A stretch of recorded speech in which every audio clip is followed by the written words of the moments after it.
பூவு கொஞ்சம் இருக்குது, அறுவடை பண்ணிக்கலாம். பாரிஜாத பூவு பூத்துருக்காங்க. இது ஆனால் நேற்று பூத்தது தான். ரெட்டு கலர் செம்பருத்தி, பேபி செம்பருத்தியில் ஒரு 4-5 பூ இருக்குங்க.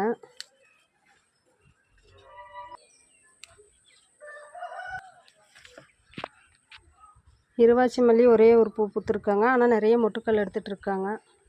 இதில் பாவக்காய் போட்டுவிட்டேன்.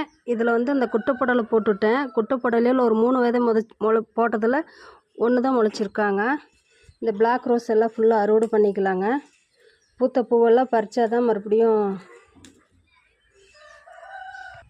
தளிர் எடுத்து மறுபடியும் பூ வைப்பாங்க. அடுத்தது ஜாதி முல்லை. இதுலேயும் பாருங்கள் கொத்து கொத்தாக பூத்துட்ருக்காங்க. கீழே இருந்து ஃபுல்லாமே வெறும் பூ தான்.